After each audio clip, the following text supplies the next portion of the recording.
Bonjour à vous tous, bienvenue sur la chaîne chrétienne La Cabane du Cœur dans l'émission Partage ton cœur. Alors aujourd'hui j'ai avec moi un frère en Christ, donc Sébastien, je vais te laisser te présenter. Alors qui tu es Sébastien? Alors bonjour à tous, bonjour Idir. Je m'appelle Sébastien Loerche, je vis dans la région parisienne et je suis marié avec une belle antillaise, une femme extraordinaire. Ah, bah quand elle va regarder la vidéo, elle va être contente. Eh bien, Enfin j'espère en tout cas qu'elle va la regarder quand même. oui, j'espère aussi, mais elle le regardera.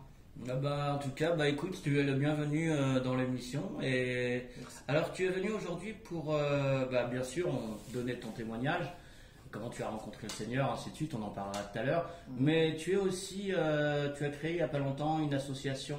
Est-ce que tu peux en parler un peu plus, Sébastien? Oui, alors donc avec le ministère dont ma femme et moi-même nous faisons partie, nous avons créé donc notre propre ministère et nous avons bien sûr mis tout ça, créé une association avec, afin que lorsque nous partons évangéliser, qu'on puisse obtenir des autorisations, on va dire le faire d'une façon légale. Qu'on puisse aussi, parce que notre objectif c'est de vraiment, le ministère s'appelle le ministère de compassion et de réconciliation. Donc avant tout, la compassion c'est aller dans la profondeur de l'amour, afin que les gens puissent se réconcilier en Jésus-Christ. Mais pour cela, pour vraiment qu'ils voient vraiment l'amour, parce que on a beau dire que Jésus les aime, des fois ce n'est pas suffisant. C'est vraiment aller vraiment dans l'acte de foi. Vraiment aller, par exemple, nous allons aussi aller dans les hôpitaux voir des enfants malades. Et même si on ne dit pas concrètement que Jésus les aime, on a Jésus en nous-mêmes. Donc c'est d'apporter de l'affection, de l'amour avec ces personnes-là. Comme Jésus, en fait, il allait voir les personnes Alors, qui souffraient. excuse-moi, alors est-ce que c'est de l'évangélisation ou plutôt un soutien moral, spirituel? Parce que les hôpitaux, on n'a pas le droit d'aller dans les hôpitaux pour évangéliser normalement. Évidemment. Donc, alors est-ce que quand tu vas dans les hôpitaux, c'est pour plus un soutien mental et spirituel qu'autre chose, ou bien tu annonces quand même la bonne nouvelle? Alors, dans les hôpitaux, donc honnêtement, on n'a encore jamais fait, mais c'est d'aller dans la douceur. Premièrement, c'est de montrer de l'amour, de l'affection, et puis peut-être qu'ils vont se poser des questions dans leur tête. Et à ce moment-là, s'ils se posent des questions, savoir si on est chrétien ou pas, on ne va pas mentir, on va dire qu'on est chrétien, on a Jésus dans notre cœur, et d'apporter notre témoignage. Et en fait, c'est ça qui va faire la différence. Donc, dans un premier temps, un soutien moral,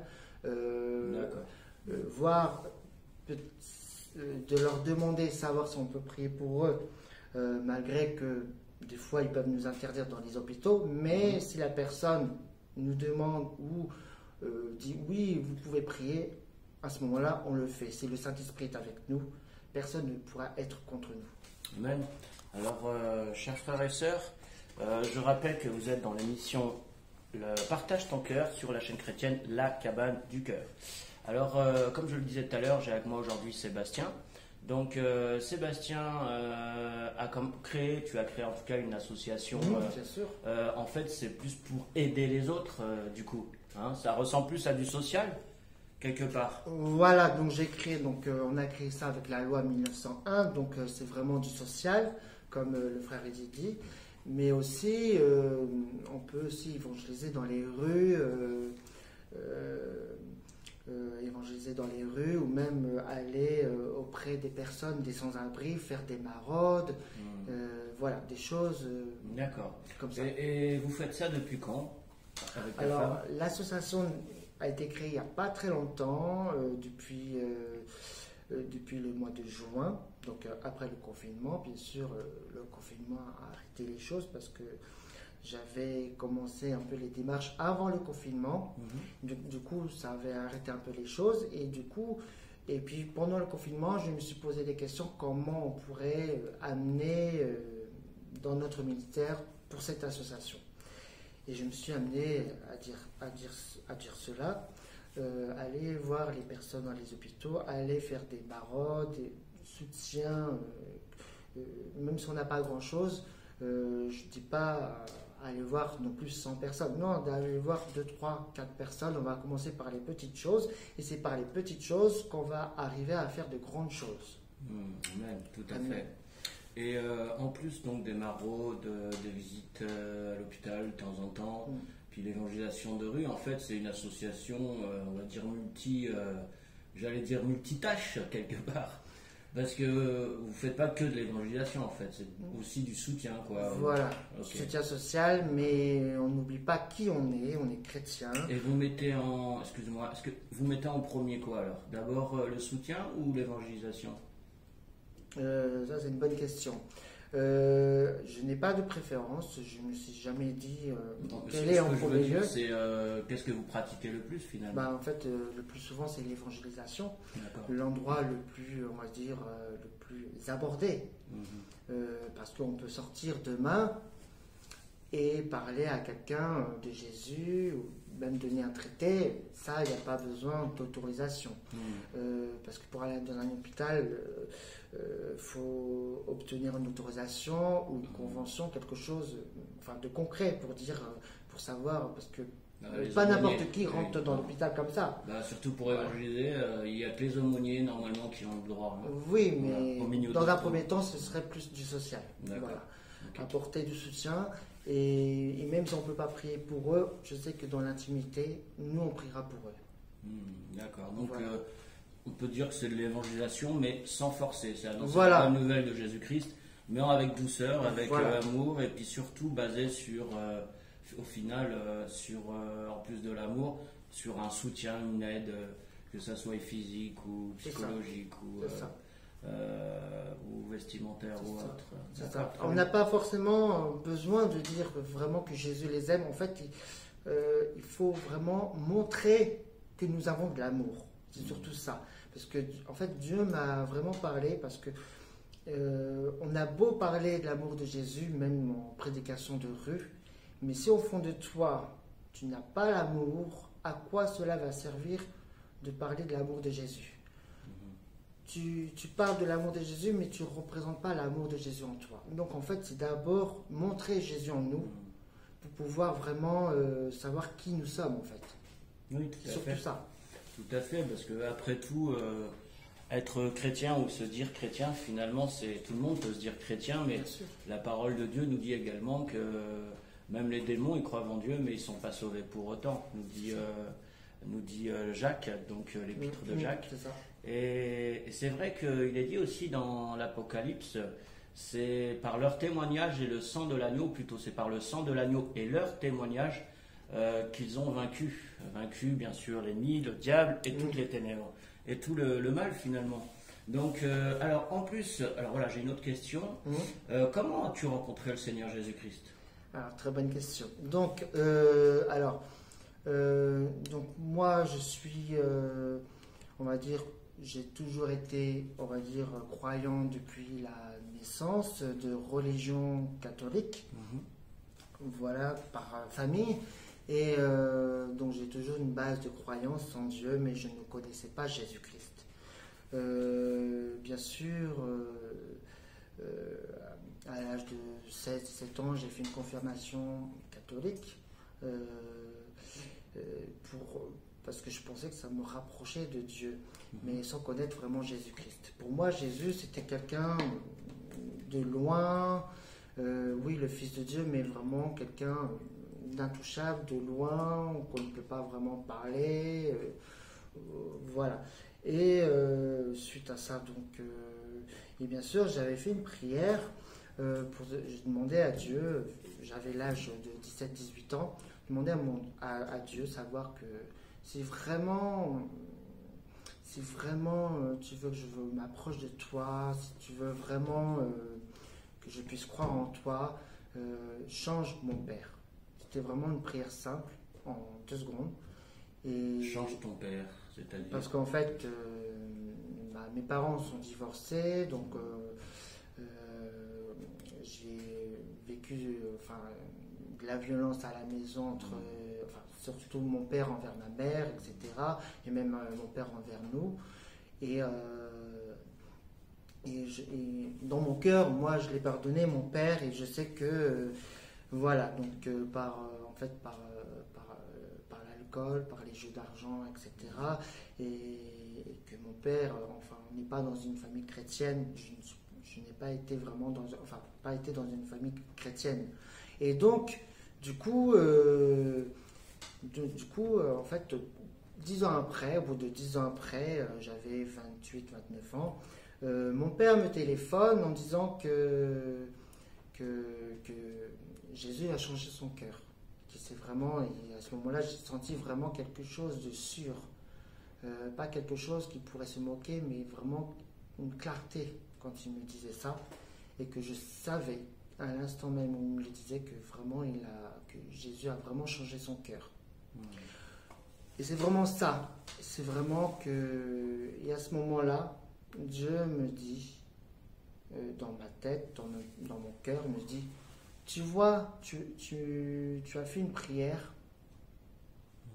Tu as fait une prière que si je changeais ton père, tu pourrais revenir vers moi. Je dis oui, c'est vrai. Ah, tu connaissais déjà alors, parce que tu as dit revenir. Oui, parce que j'ai dit revenir parce que j'avais déjà essayé de venir à Dieu. Puis après, au bout de quelques mois, je suis retombé dans le monde, dans l'église catholique, enfin tout ça. Et c'est pendant ces 10 ans-là. Et après, j'étais en boîte de nuit, enfin dans les choses, on va dire, les plus folles du monde, enfin à Paris, etc. Et vraiment et puis après tout ça, vraiment que Dieu m'a parlé. Alors justement, comment il t'a parlé, comment il t'a rencontré finalement? Alors, comment ça s'est fait? Voilà. Comment ça s'est fait? C'est que, en fait, au moment où mon père m'a dit que Jésus a changé son cœur, tout ça, et puis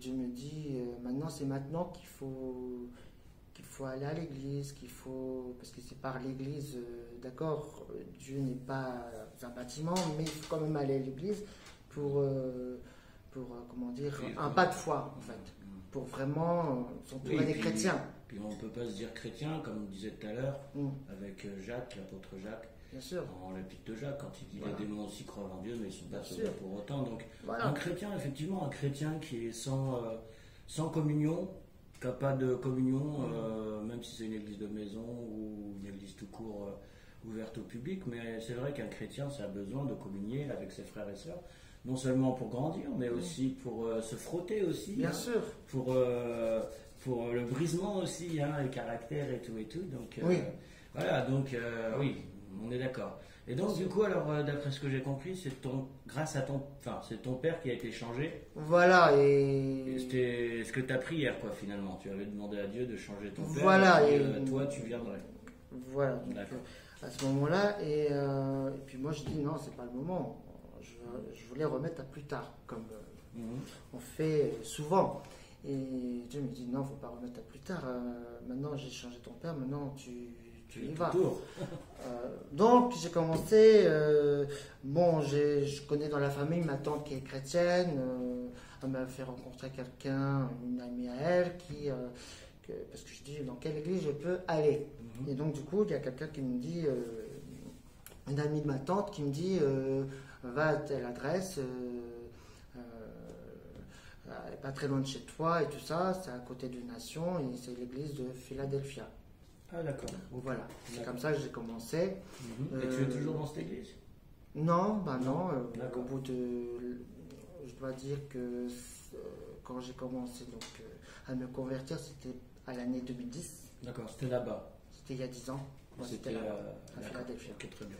Oui, après, on déménage, on bouge. Et puis, voilà, et c'est comme ça qu'on grandit aussi. Tout à fait. Et puis en même temps, la Bible, elle est claire aussi, il faut être fidèle à son assemblée, bien sûr. Bien sûr. Mais ça veut pas dire que... oui. Voilà, non, ça ne veut pas dire que...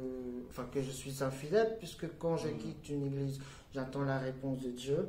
Oui, bien sûr. Et je suis resté dans cette église pendant 5 ans, si je ne me trompe Ouais, pas. d'accord, ok. Après, je suis allé dans une autre. D'accord. Puis voilà, Oui, après le mariage, on change encore. oui, bah oui, puis le Voilà. déménagement en général, hein. Voilà. Comme disait mon ami Jacques Barbereau, autant aller à côté de chez toi, là où il y a une église à côté de chez toi, en Oui, général, voilà, c'est ce aussi. que la plupart des gens font. Bon, après, je suis d'accord, il y a des gens qui font des kilomètres et des kilomètres pour aller dans une église spécifique parce que Dieu les appelle là, donc c'est une chose aussi. Mais en règle générale, la plupart des gens vont à côté de chez eux et c'est normal. Ouais. Alors, aimerais-tu partager quelque chose qui te tient à cœur? Partager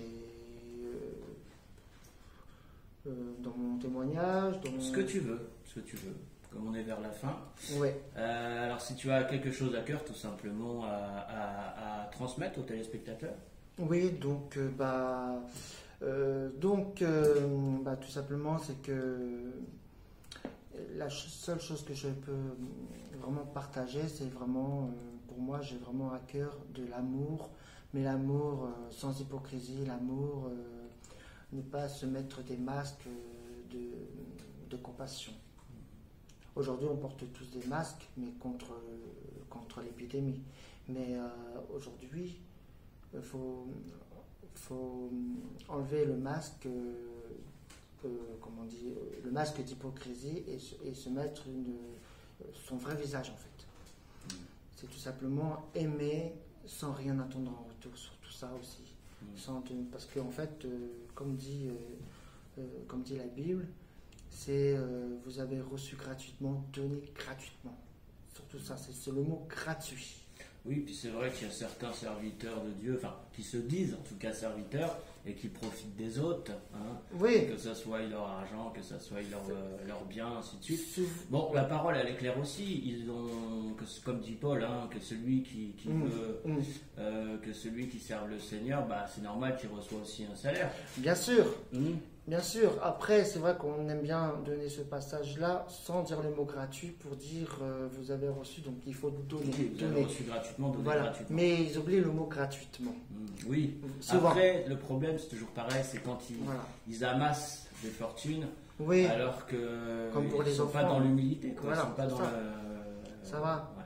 Après c'est vrai, comme tu viens de dire, il faut un salaire.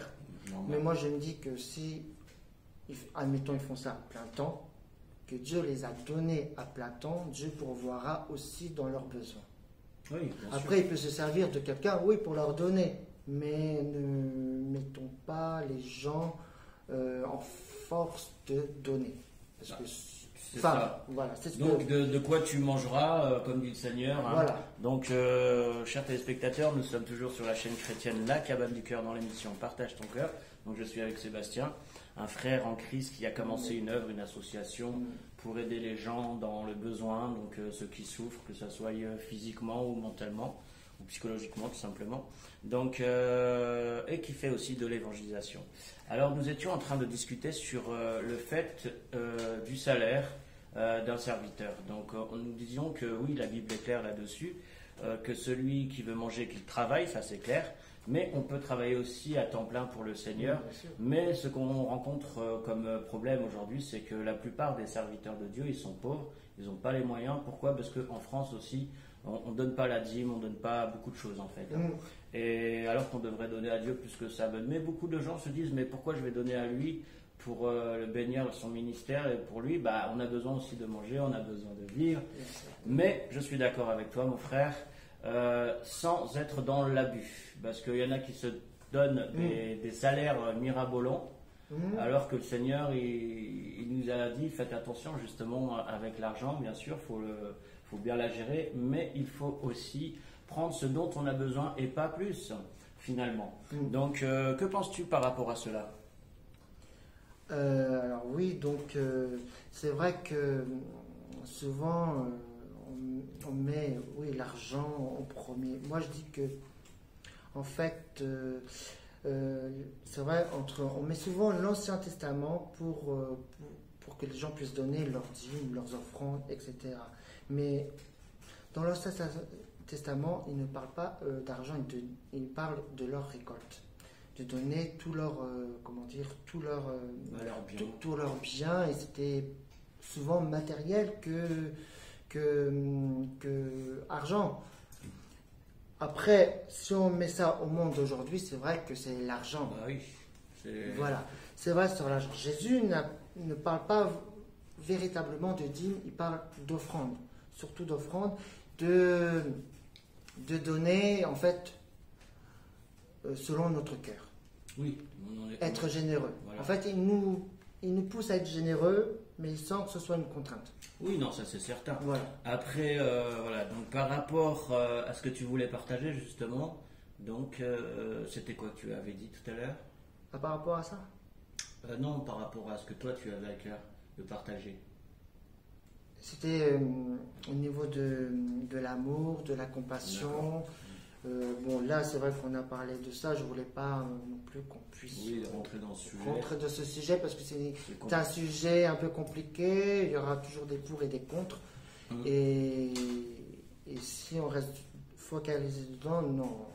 Le but, ce n'est pas de se faire des ennemis, mais c'est d'aimer les gens sans les juger, parce que on ne veut pas juger qui que ce soit.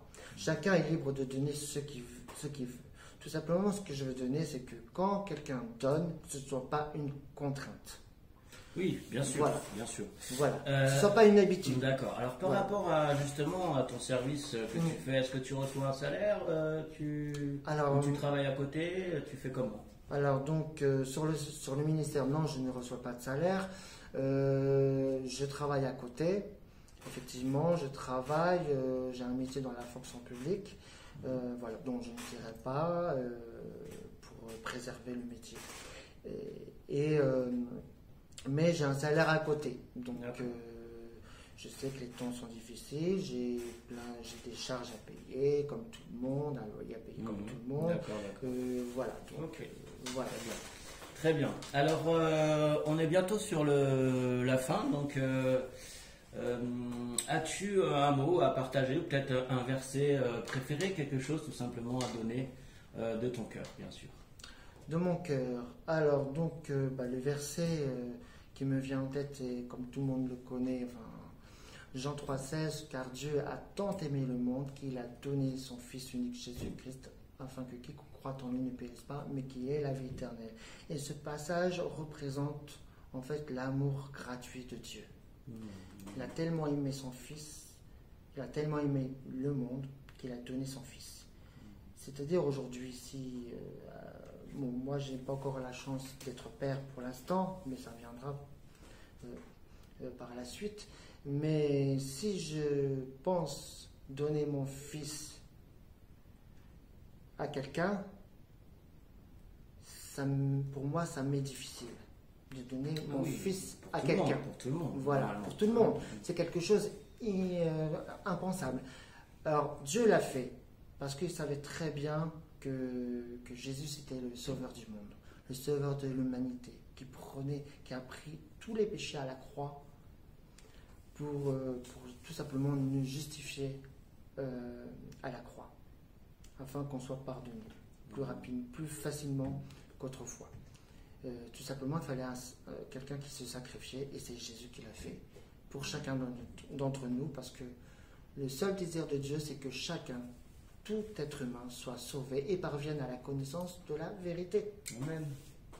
Très bien, mon frère. Alors, on va rendre l'antenne. Et donc, du coup, on va faire un petit coucou ensemble, comme je fais à chaque fin d'émission. Donc, soyez bénis. Rejoignez-nous sur tout simplement la chaîne chrétienne La Cabane du Cœur dans l'émission Partage ton cœur. Alors, aujourd'hui, j'étais avec mon frère Sébastien. Et on vous dit à très bientôt. Soyez bénis. Allez, à bientôt. Soyez bénis. Ciao, ciao. Bye bye.